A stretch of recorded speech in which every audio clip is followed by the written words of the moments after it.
আজকের ক্লাসে আমরা ইনশাআল্লাহ অপটিক্যাল ফাইবার কমিউনিকেশনের মধ্য দিয়ে ডাটা ট্রান্সমিশনের যে টেকনিক, যেটা হচ্ছে টোটাল ইন্টারনাল রিফ্লেকশন নামে পরিচিত, সেটা আমরা দেখব ইনশাআল্লাহ। এইখানে আজকের ক্লাসের প্রথমেই আমি কিছু টার্মস ক্লিয়ার করে নিতে চাই তোমাদের কাছে। যে টোটাল ইন্টারনাল রিফ্লেকশন, এটা হচ্ছে পূর্ণ অভ্যন্তরীণ প্রতিফলন। ইনসিডেন্ট রে, যেটা আমরা কিছু টার্মসগুলো আমরা পরবর্তী ফিগারগুলোতে দেখব ইনশাল্লাহ। ইনসিডেন্ট রে, এটা বাংলা হচ্ছে আপতিত রশ্মি। এই ইনসিডেন্ট যে অ্যাঙ্গেল আছে ইনসিডেন্ট রে এর ফলে প্রডিউস হয়, এটাকে বলতেছে অ্যাঙ্গেল অফ ইনসিডেন্স, যেটাকে θ1 দ্বারা আমরা প্রকাশ করব। রিফ্লেকশনের বাংলা হচ্ছে প্রতিফলন। রিফ্র্যাকশনের বাংলা হচ্ছে প্রতিসরণ। অ্যাঙ্গেল অফ রিফ্র্যাকশন, এটাকে আমরা θ2 দ্বারা প্রকাশ করব। ক্রিটিক্যাল অ্যাঙ্গেল, এটাকে বাংলায় বলতেছে সংকট কোণ। The angle of incidence that produce an angle of refraction of 90 degree, অর্থাৎ যে আপতন কোণের কারণে আমাদের অ্যাঙ্গেল অফ রিফ্র্যাকশন অর্থাৎ প্রতিসরণ কোণ 90 ডিগ্রি হয়, তাকেই বলতেছে ক্রিটিক্যাল অ্যাঙ্গেল। এখানে আমরা N1 সিম্বল ইউজ করব ওয়াটার ডেন্সিটি বোঝানোর জন্য, N2 ইউজ করব এয়ার ডেন্সিটি বোঝানোর জন্য। θc এর মাধ্যমে ক্রিটিক্যাল অ্যাঙ্গেল, এবং θ1 θ2 তো আমি বলছি অ্যাঙ্গেল অফ ইনসিডেন্স এবং অ্যাঙ্গেল অফ রিফ্র্যাকশন।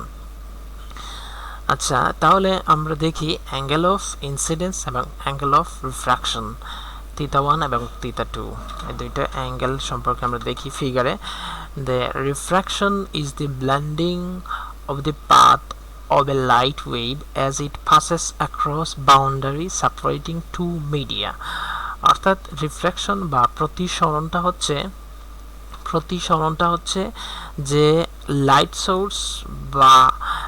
সোর্স একটা মিডিয়াম থেকে আরেকটা মিডিয়ামে যাওয়ার পথে যে পরিমাণ প্রতিসরণ বা যে পরিমাণ বেঁকে যাবে,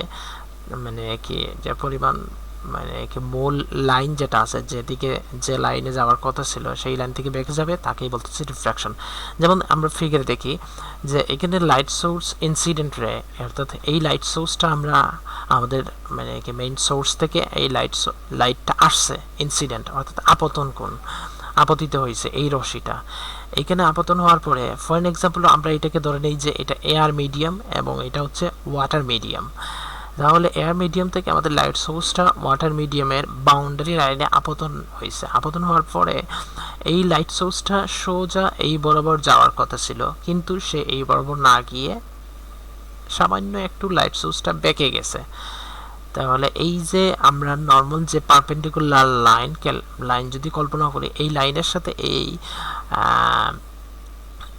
এই যে রিফ্র্যাকশন যে হয়েছে, এটার যে কোণ কল্পনা করব, এইটাকেই বলতেছে অ্যাঙ্গেল অফ রিফ্র্যাকশন বা প্রতিসরণ কোণ। অর্থাৎ পারপেন্ডিকুলার লাইনের সাথে রিফ্র্যাকশন লাইনের যে অ্যাঙ্গেল হবে বা কোণ উৎপন্ন হবে, তাকেই বলতেছে angle of refraction. Refraction is caused by the change in speed experienced by wave when it changes medium, অর্থাৎ রিফ্র্যাকশনটা তখনই তৈরি হবে যখন একটা মিডিয়াম থেকে লাইট সোর্স আরেকটা মিডিয়ামে যাবে এবং আপতন এবং এই রশ্মিটা মূল পাথ থেকে একটু পরিমাণে প্রতিসরণ হবে বা বেঁকে যাবে। তাহলে আমরা দেখলাম যে অ্যাঙ্গেল অফ ইনসিডেন্স, এখানে এটা হচ্ছে অ্যাঙ্গেল অফ ইনসিডেন্স আর এটা হচ্ছে অ্যাঙ্গেল অফ রিফ্র্যাকশন বা প্রতিসরণ কোণ। তাহলে অ্যাঙ্গেল অফ ইনসিডেন্সটা কি θ1, অ্যাঙ্গেল অফ রিফ্র্যাকশনটা হচ্ছে θ2। আচ্ছা, তারপরে দেখি রিফ্লেকশন মানে প্রতিফলন। সহজ করে আমরা আয়নায় আমাদের চেহারা দেখি, তাহলে এটা হচ্ছে রিফ্লেকশন, প্রতিফলনটা আমরা দেখি। The angle between a refracted ray and line perpendicular to the reflecting surface at the point of the incidence. তাহলে এখানে দেখো ওয়াটার সোর্স থেকে আমাদের একটা লাইট সোর্স আসছে একটা বাউন্ডারি লাইনে, যেটা এয়ার এবং বাতাস এবং হচ্ছে পানির দুইটা মিডিয়ামের বাউন্ডারি লাইন আছে, এখানে আসছে আপতিত হওয়ার পরে সে লাইট সোর্সটা বাতাস বা এয়ার যে মিডিয়াম আছে এটাতে ফিরে যায় নাই, সে পুরোপুরি আবার হচ্ছে রিফ্লেকশন হয়ে ওয়াটার সোর্সেই ফিরে আসছে। তাহলে এই পারপেন্ডিকুলার লাইনের সাথে যে অ্যাঙ্গেলটা ক্রিয়েট হয়েছে এটাকেই বলতেছে রিফ্লেকশন বা প্রতিফলন কোণ। প্রতিফলনটা হচ্ছে একই মিডিয়াম, যে মিডিয়াম থেকে লাইট সোর্সটা প্রডিউস হয়েছে ওই মিডিয়ামেই লাইট সোর্সটা আবার ফিরে আসতেছে, এটাকেই বলতেছে অ্যাঙ্গেল অফ রিফ্লেকশন, অর্থাৎ প্রতিফলিত হয়েছে, অন্য মিডিয়ামে যায় নাই। রিফ্লেকশনের ক্ষেত্রে আমাদের মিডিয়াম চেঞ্জ হয়েছে, বাট রিফ্লেকশনের ক্ষেত্রে আমাদের লাইট সোর্সের কোনো মিডিয়াম চেঞ্জ হয় নাই, এই জিনিসটা একটু মনে রাখবা। আচ্ছা, এখন দেখো যে টোটাল ইন্টারনাল রিফ্লেকশন, এইখানে যখন আমরা কি ধরছিলাম, n1কে ধরছিলাম কি ওয়াটার ডেন্সিটি, তাই না? n1কে আমরা কি ধরছিলাম ওয়াটার ডেন্সিটি এবং n2কে ধরছিলাম এয়ার ডেন্সিটি, বাতাসের মিডিয়াম। টোটাল ইন্টারনাল রিফ্লেকশনটা কখন হবে? এটা দুইটা শর্তের উপর টোটাল ইন্টারনাল রিফ্লেকশনটা হবে। এই দুইটা শর্ত কি কি? একটা হচ্ছে দুইটা মনে রাখবা, দুইটা শর্তের উপর বেসিস করে পূর্ণ অভ্যন্তরীণ প্রতিফলন হবে। অর্থাৎ পূর্ণ অভ্যন্তরীণ প্রতিফলন হওয়ার জন্য দুইটা শর্ত আছে। এই দুইটা শর্ত কি কি? একটা হচ্ছে লাইট সোর্স একটা মিডিয়াম থেকে আরেকটা মিডিয়ামে যাবে এবং যে মিডিয়াম থেকে লাইট সোর্সটা প্রডিউস হবে, এটার ডেন্সিটিটা বেশি থাকবে কার তুলনায় যে মিডিয়ামে লাইট সোর্সটা যাবে। যেমন এখানে দেখো, এটাকে যদি আমরা ওয়াটার ডেন্সিটি ধরি, তাহলে ওয়াটার মিডিয়ামে আমাদের লাইট সোর্সটা প্রডিউস হয়েছিল এবং হচ্ছে n2 হচ্ছে এয়ার ডেন্সিটি, অর্থাৎ বাতাসের ঘনত্ব, এটা এই সোর্সে আসতেছে। তাহলে আমাদের দুইটা শর্তই পূরণ হয়েছে। তাহলে এই ক্ষেত্রে আমরা টোটাল ইন্টারনাল রিফ্লেকশনটা পাবো। প্রথম শর্তটা কি? ওয়াটার সোর্সটা অধিক ঘনত্বের মিডিয়াম থেকে হালকা ঘনত্বের মিডিয়ামে যাবে এবং এখানে দুইটা মিডিয়াম থাকবে। আচ্ছা দেখো, যখন পারপেন্ডিকুলার লাইনে লাইট সোর্সটা আপতিত হবে, ইনসিডেন্স হবে, তখন পারপেন্ডিকুলার লাইন বরাবরই আমাদের এটা ইনসিডেন্স যদি হয় এটা হচ্ছে রিফ্র্যাকশন, এটা হচ্ছে লাইট সোর্সটা পারপেন্ডিকুলার লাইন বরাবরই চলে যাচ্ছে।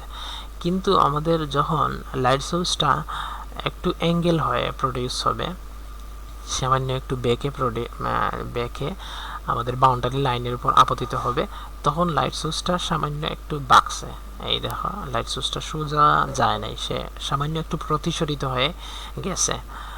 এখন এখানে আরেকটা বিষয় বলার আছে যে লাইট সোর্সটা যখন অ্যাঙ্গেল বরাবর প্রডিউস হবে, অর্থাৎ একটা কোণ নিয়ে প্রডিউস হবে, পারপেন্ডিকুলারলি ইনসিডেন্স না হয়ে একটা অ্যাঙ্গেল বরাবর আপতিত হবে, তখন হচ্ছে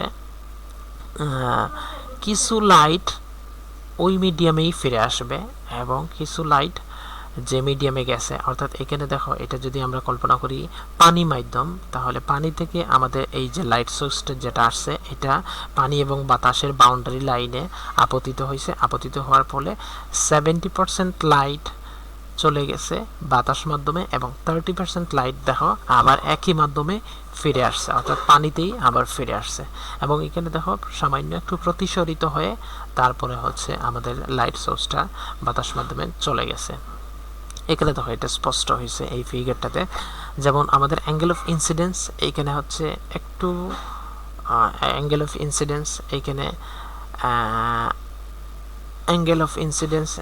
এখানে আপতিত হয়েছে বাতাস এবং পানির মাধ্যমের এই বাউন্ডারি লাইনে। এখানে 70% লাইট গেছে এবং এখানে 30% লাইট চলে আসছে। আবার অ্যাঙ্গেল অফ ইনসিডেন্স যখন একটু বাড়ছে, তখন হচ্ছে 50% লাইট এয়ার মাধ্যমে চলে গেছে, অর্থাৎ বাতাসের মাধ্যমে চলে গেছে, একটু রিফ্র্যাকশন হয়ে চলে গেছে। আবার 50% লাইট এখানে এবার চলে আসছে। অ্যাঙ্গেল অফ ইনসিডেন্সটা আবার যখন বাড়ছে, তখন হচ্ছে 70% লাইট রিফ্লেক্টেড হয়ে একই মাধ্যমে ফিরে আসছে এবং 30% লাইট বাতাস মাধ্যমে চলে গেছে।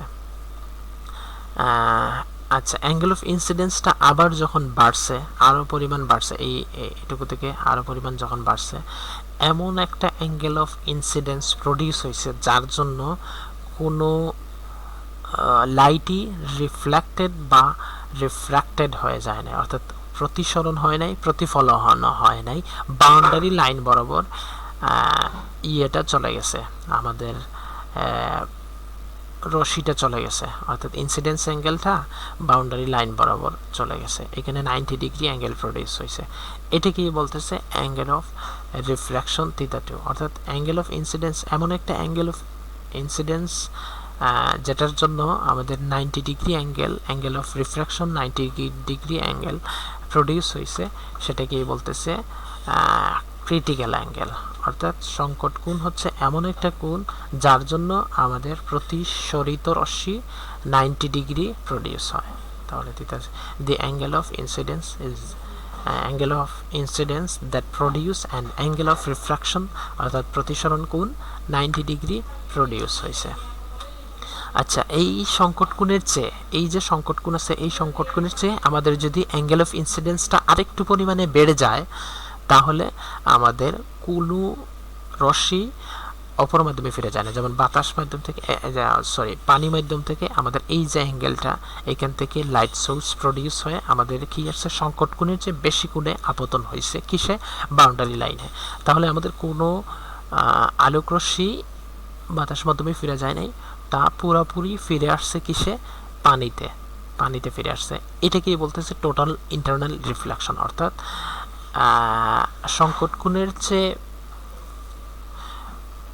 বড় কোণে যদি, সংকট কোণের চেয়ে বড় কোণে যদি আমাদের লাইট সোর্সটা বাউন্ডারি লাইনে আপতন হয়, তাহলে হচ্ছে আমাদের কোনো রশ্মি, আলোক রশ্মি রিফ্র্যাক্টেড অর্থাৎ প্রতিসরণ হয়ে অপর মাধ্যমে ফিরে যাবে না, সবগুলা আলোক রশ্মি একই মাধ্যমে ফিরে আসবে। এটাকে বলতেছে টোটাল ইন্টারনাল রিফ্লেকশন। এই টোটাল ইন্টারনাল রিফ্লেকশন বাহির করার জন্য স্নেলস নামে একজন সায়েন্টিস্ট আছে, উনি একটা সূত্র দিছে, যেটা হচ্ছে n1 sin θ1 is equals to n2 sin θ2। n1 হচ্ছে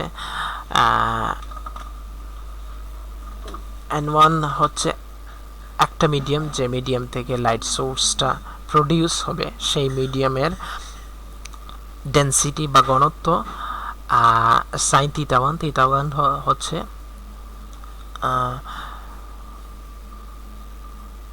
আপতন কোণ, n2 হচ্ছে যে মিডিয়ামে আলোটা প্রতিসরিত হয়ে ফিরে যাবে সেই মিডিয়ামের ডেনসিটি বা ঘনত্ব, sin θ2 হচ্ছে প্রতিসরণ কোণ। তাহলে আমরা কি ভাবো, এই θ1টা এমন একটা অ্যাঙ্গেলে যখন প্রডিউস হবে যা সংকট কোণের তৈরি করবে, অর্থাৎ 90 ডিগ্রি অ্যাঙ্গেল তৈরি করবে। তাহলে আমাদের সংকট কোণ বাহির করার সূত্রটা হচ্ছে, যদি n1 given that 1.3t density হয় এবং হচ্ছে n2 এর ডেনসিটি 1 হয়, তাহলে আমাদের সংকট কোণটা কি হবে, এই যে এই ফিগারটাতে দেখো, তাহলে আমরা কি পাইতেছি, sin θc is equals to n2 sin θ2 by n1। তাহলে এই ক্যালকুলেশন করে আমরা কি পাইতেছি, sin θc is equals to 1 by 1.33, এটাকে ডিভাইড করলে আমরা পাচ্ছি 0.75। ক্যালকুলেটরের সাহায্যে ক্যালকুলেশন করলে sin θc is equals to 48.6 হচ্ছে আমাদের। এই যদি গিভেন দ্যাট, যদি আমাদের হচ্ছে ওয়াটার যে মাধ্যম আছে, অর্থাৎ পানি মিডিয়ামের যদি ডেনসিটি 1.33 এবং এয়ার যে মিডিয়াম আছে, এই মিডিয়ামের ডেনসিটি 1 হয়, তাহলে আমাদের সংকট কোণ যেটা হবে, ক্রিটিক্যাল অ্যাঙ্গেল হবে 48.6 ডিগ্রি। এইখানে আমরা মোটামুটি একটা রাফ ওভারভিউ। তাহলে টোটাল যে আমাদের যে কাজ যেটা হইলো, এটা টোটাল একটা ওভারভিউ আমি এই ফিগারে দেওয়ার চেষ্টা করছি। যেমন পানি মাধ্যম থেকে আমাদের হচ্ছে ইনসিডেন্স অ্যাঙ্গেল হয়, তাহলে পানি মাধ্যম থেকে আমাদের লাইট সোর্সটা প্রডিউস হয়ে ফিরে যাচ্ছে বাতাসের মিডিয়ামে।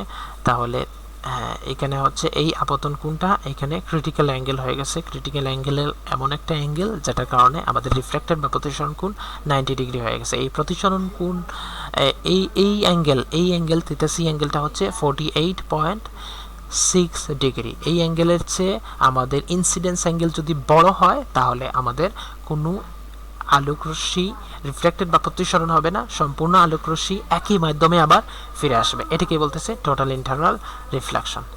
আশা করি আজকের ক্লাসটা বুঝতে পারছো। মনোযোগ দিয়ে দেখবা, ভিডিওটা 2বার দেখবা যদি না বুঝে থাকো, আর যদি কোনো প্রবলেম হয় বুঝতে আমাকে মেসেঞ্জারে নক দিবা। ঠিক আছে, থ্যাংক ইউ।